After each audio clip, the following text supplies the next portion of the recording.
विषम से विषम परिस्थिति में भी आप बड़े मजबूत रहोगे, जीवन की समस्याओं का सामना बहुत मजबूती से कर पाओगे, और अगर कभी हार भी जाओ तो फिर से उठने की क्षमता भी आपके अंदर रहेगी। हारोगे, परिस्थितियों से हारोगे, मगर सच्चे अर्थों में आपका मन कभी नहीं हारेगा, ऐसी स्थिति आ जाएगी।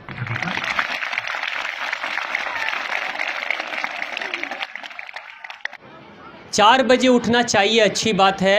अगर नहीं भी उठ पाए 4:30 बजे उठो, 5 बजे उठो, लेकिन किसी भी हालत में सूर्य के उगने से पहले ही उठ जाओ।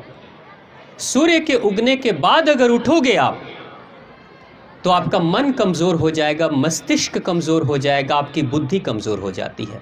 जो कोई भी इंसान सूरज के उगने के बाद उठता है वो जीवन की समस्याओं में बहुत आसानी से टूट जाता है, उसके इरादे बड़े कमज़ोर रहते हैं, और अगर विषम परिस्थिति में कभी ज़िंदगी सामने आती है तो वो हार जाता है। सबसे पहले वो कभी सामना नहीं कर पाता। आप देखना, याद रखना, जितने भी जानवर हैं, चिड़िया हैं, गाय है, भैंस है, कुत्ते हैं, बिल्ली हैं, सांप हैं, चूहे हैं, जितने भी जानवर हैं सभी सूर्य के उगने से पहले जग जाते हैं। सिर्फ इंसान ही एक ऐसा प्राणी है जो सूर्य के उगने के बाद भी सोया रहता है। यही कारण है कि इस धरती पर आत्महत्या सिर्फ और सिर्फ इंसान करता है। किसी जानवर को देखा आत्महत्या करते हुए? बंदर हम जैसा ही होता है। हमने विज्ञान की किताबों में पढ़ा कि हमारे जो पूर्वज थे वो बंदर जैसे थे, हमने पढ़ा है ना।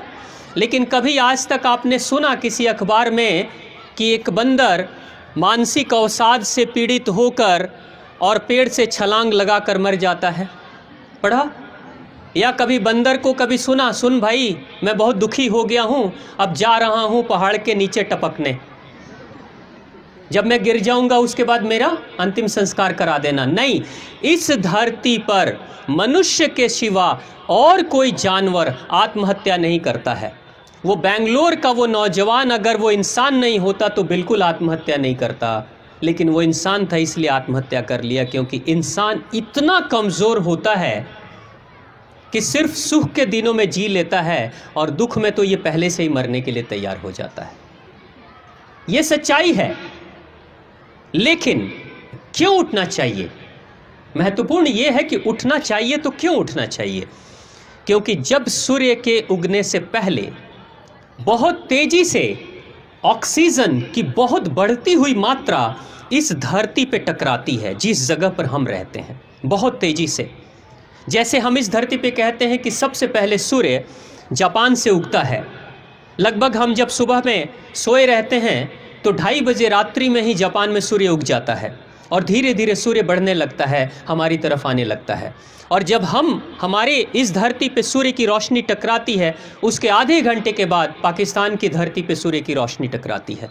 जितनी तेज़ी से सूर्य पृथ्वी के तरफ, जिस हिस्से में हम रहते हैं, वहाँ सूर्य की किरणें आती है, उतने ही तेज़ी से सूर्य के आने से पहले ऑक्सीजन की बहुत सारी मात्रा हमारे तरफ बढ़ती है। अगर कोई इंसान सूर्य के जगने से पहले उठा है तो इसका मतलब सबसे ज़्यादा ऑक्सीजन की मात्रा उसको मिलेगी, और जो सबसे ज़्यादा ऑक्सीजन लेगा उसी के जीवन में सबसे ज़्यादा प्राण की ऊर्जा रहती है। ये प्राण है, इसी के कारण से हम अपने आप को प्राणी कहते हैं।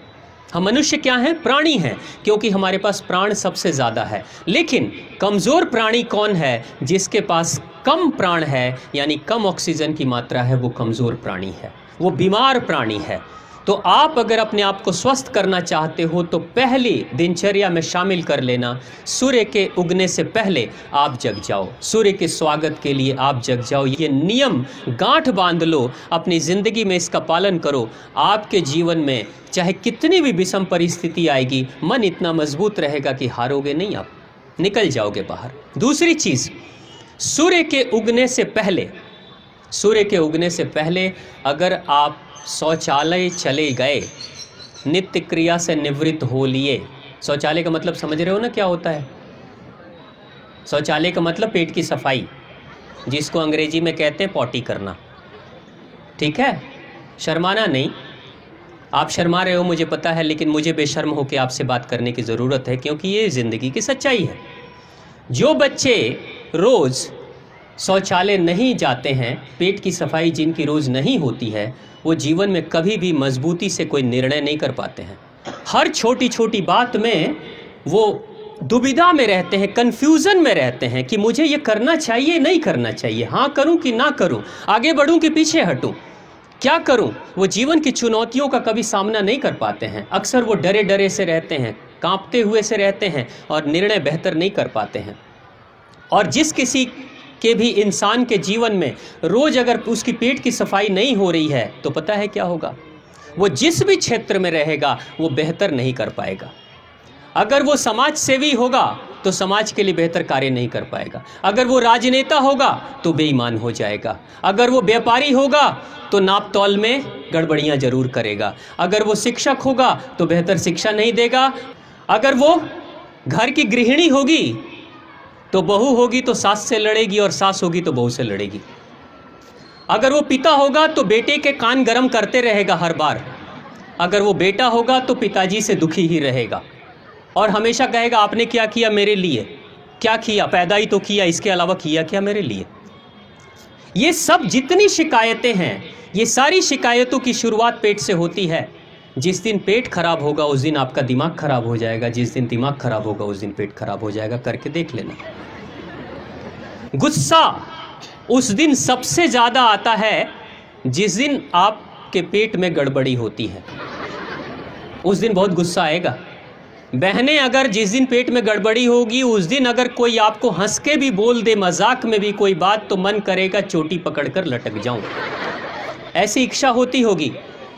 भाई का पेट अगर साफ नहीं है तो बात बात में वो दिखाएगा अपने दमखम को कि मैं कुछ हूं। ये जो स्थिति है, ये बड़ी विकराल स्थिति समाज में बनती चली जा रही है। नकारात्मक सोच आपके जीवन में सबसे ज़्यादा भर जाएगी जिसके पेट में कचरा होगा। यानी दिमाग का कचरा पेट में जाता है और पेट का कचरा दिमाग पे चढ़ जाता है। अब उस पेट को ठीक करने के लिए छोटा सा प्रयोग जो आपको करने की ज़रूरत है, सुबह उठोगे, उठते ही आप अपने घर में पानी गर्म कर सकते हो सारे बच्चे। चलो ठीक है, बहुत अच्छा। अब देखो करना क्या। सुबह उठते ही अब अपना मेज़रमेंट कर लेना। अगर आपकी 15 वर्ष से ऊपर की उम्र हो गई या 15 वर्ष है, 15 वर्ष से नीचे के बच्चे जो हैं 14 वर्ष के आसपास, 13 वर्ष के आसपास, उससे कम वो मात्रा कम करेंगे। लेकिन 15 वर्ष या 15 वर्ष से ऊपर के जो बच्चे होंगे वो सुबह में पानी पिएंगे, उसकी मात्रा होगी 1.25 लीटर। कितनी? 1.25 लीटर। 1.25 लीटर बैठ कर पीना है, जैसे बैठते हैं। ये मेरी बहन बैठी हुई है ना, ऐसे ही बैठ के, जैसे टॉयलेट में बैठते हैं ना वैसे ही बैठ के पानी पीना है। खड़े होकर पानी कभी मत पीना। आप लोग स्कूल में खड़े होकर पानी पीते हो? अक्सर लड़कों को मैं देखता हूँ खड़े होकर पानी पीते हैं, घुटने में दर्द हो जाता है बेटा। कभी खड़े होकर पानी मत पीना। अनेकों तरह की हर्निया की शिकायत होनी शुरू हो जाती है। अगर बहनें खड़े होकर पानी पिएंगी हर्निया की शिकायत हो जाती है। खड़े होकर पानी कभी भी मत पीना, बैठ के पानी पीना। ऐसे बैठ कर पियोगे सबसे अच्छा है। बैठ कर पानी पीना, धीरे धीरे करके, घुट घुट करके पानी पीना, रुक रुक करके पानी पीना, कुल्ला कर करके पानी पीना। यानी मुंह का जो लार है वो आपके पेट में जाना चाहिए। जितनी मात्रा में मुंह का लार आपके पेट में जाता है उतना ही ज़्यादा आपकी बीपी ठीक रहती है। आपके शरीर में अल्कलाइन की मात्रा, क्षार की मात्रा बढ़ती है। उससे आपका मन ठीक रहता है, पेट ठीक रहता है और पढ़ाई में ध्यान लगता है। तो कितना पानी पीना है? 1.25 लीटर। कितना होता है 1.25 लीटर? 1 लीटर और 250 ग्राम। आप नाप लेना किसी भी बर्तन से। और एक दिन में 1.25 लीटर अगर मैं आज बोल रहा हूँ और कल पियोगे तो पता है क्या होगा? जितनी तेज़ी से 1.25 लीटर पियोगे उतनी ही तेज़ी से बाहर आ जाएगा। हाँ, ये भी होगा। एक दिन में संभव नहीं है पूरा पी जाना। 1 गिलास पीना, 1.5 गिलास करना, 2 गिलास करना। छोटे वाले गिलास से लगभग 4 साढ़े 4 गिलास होता है और बड़े वाले गिलास से जो पंजाबी वाला लस्सी वाला गिलास आता है वो लगभग 2 गिलास के आसपास में 1.25 लीटर हो जाता है। धीरे धीरे मात्रा बढ़ाना और धीरे धीरे करके उसको करोगे। अब तो उसमें करना क्या है? पानी पियोगे बैठकर और पानी पीने के बाद आपको बस एक छोटा सा एक्सरसाइज करना है। पानी पीने के बाद आप खड़े हो जाएंगे, सीधा खड़े हो जाएंगे। खड़े होने के बाद से हाथों को ज्वाइंट करेंगे। हाथों को ज्वाइंट करो, थोड़ा सा गैप बना लो। ठीक है, हाथों को ज्वाइंट किया, बस समझ लो आप इसको करना कैसे। पानी पी लिया, पानी पेट में चला गया, अब खड़े हो गए, हाथों को ऐसे घुमाया और पूरे शरीर को यानी अपने एड़ी को उठाकर आकाश की तरफ देखना है, आकाश की तरफ शरीर को खींचना है, ऊपर की तरफ खींचो, ऊपर देखो, हाँ नीचे, ठीक है, होगा होगा, बैलेंस गड़बड़ होता है। अब हाथ नीचे, सर के ऊपर, हाथ यहाँ, फिर से ऊपर खींचो, ऊपर देखो, जोर से खींचो, हाँ चलेगा। ऐसा आप लोग भी करोगे तो आप लोग भी आगे की तरफ बढ़ोगे। फिर नीचे, ये कितनी बार करना? 5 बार। कितनी बार? 5 बार ये काम करना है। उसके बाद से हाथ नीचे, सीधा खड़े हो जाएंगे, साइड बैंड करेंगे, साइड में